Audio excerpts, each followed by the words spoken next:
The signal arrived at 14:07 Galactic Standard Time, cutting through the cosmic background radiation like a scream in the void. It was detected simultaneously by every major civilization within 1,000 light-years: the crystalline towers of Nexus Prime, the bio-neural networks of the Verdani Collective, the quantum computing cores of the Machine Dynasty, and countless others. Admiral Kessa Thorne stood before the holographic display aboard the Terran Federation flagship Endurance, watching the wave pattern repeat its haunting sequence. The signal was unlike anything in the galactic databases, a mathematical progression that seemed to fold in on itself, creating harmonics that shouldn't have been possible with conventional physics. "Origin point?" she asked, though she already suspected the answer would bring no comfort. "The Void Sector," reported her communications officer, Lieutenant Yarix, his normally steady Altarian voice carrying an unusual tremor.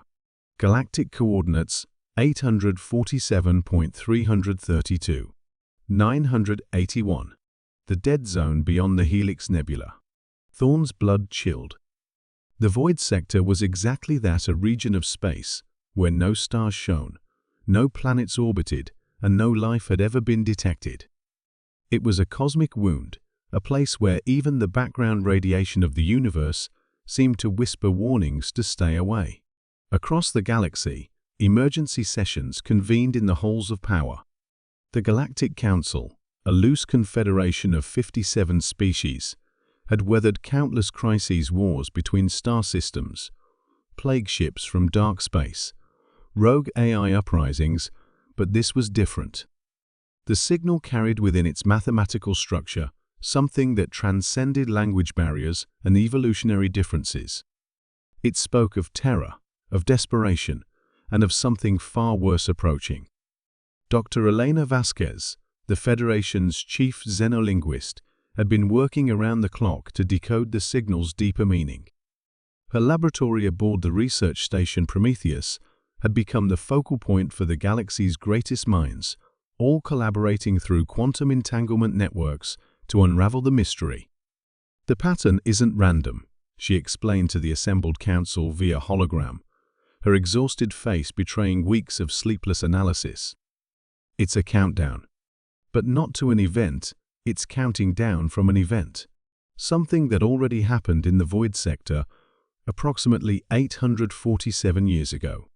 High Counselor Zethkar of the Hegemony Council leaned forward, his multiple eyes reflecting the gravity of the revelation.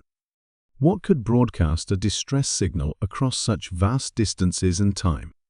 Dr. Vasquez's next words sent shivers through every translator matrix in the galaxy. "According to our calculations, the source would need to manipulate space-time itself. We're not dealing with conventional technology. This is something that operates on fundamental forces we barely understand." The decision to investigate was not made lightly. Every major power contributed to the expedition: Federation exploration vessels, Verdani bioships, Machine Dynasty constructors, and dozens of others. They assembled at the edge of the Void Sector, a fleet of unprecedented diversity, united by a shared sense of dread and curiosity. Captain Marcus Reed commanded the lead vessel, the advanced science ship Horizon's Edge. As they approached the source coordinates, their instruments began registering impossible readings.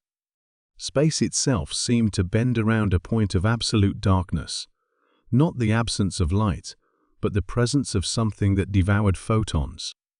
"Gravitational anomaly off the port bow," reported Navigator Joran. "It's not a black hole, the mass signature is all wrong." "It's like space is." He paused, struggling with the words, remembering something. As they drew closer, the truth began to reveal itself through their sensors. The Void Sector wasn't empty, it was carefully cleaned. Every trace of matter, every particle of dust, every quantum fluctuation had been systematically removed in a sphere nearly 50 light-years across. At the center sat something that defied immediate classification.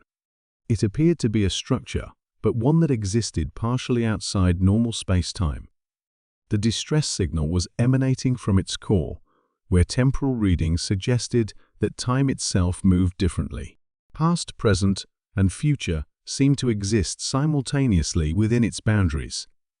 Dr. Vasquez's voice crackled through the communication array. The signal. It's not just a distress call. It's a warning.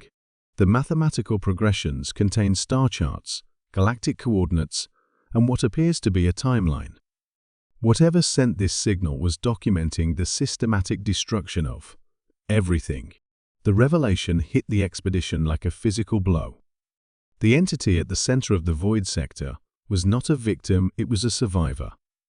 It had been documenting the complete annihilation of its civilization, its galaxy, possibly its entire universe. The distress signal was an archive, a final testimony to something that had learned to transcend dimensional boundaries in its death throes. But that wasn't the most terrifying discovery. As their quantum sensors penetrated deeper into the entity's structure, they detected movement. The survivor was not passive. It was actively scanning, learning, adapting. For 847 years, it had been studying the signals it detected from their galaxy, understanding their languages, their technologies, their weaknesses. Captain Reed's hands trembled as he read the final analysis. "It's not sending a distress signal," he whispered into the ship's log. "It's sending coordinates. Our coordinates. To something else."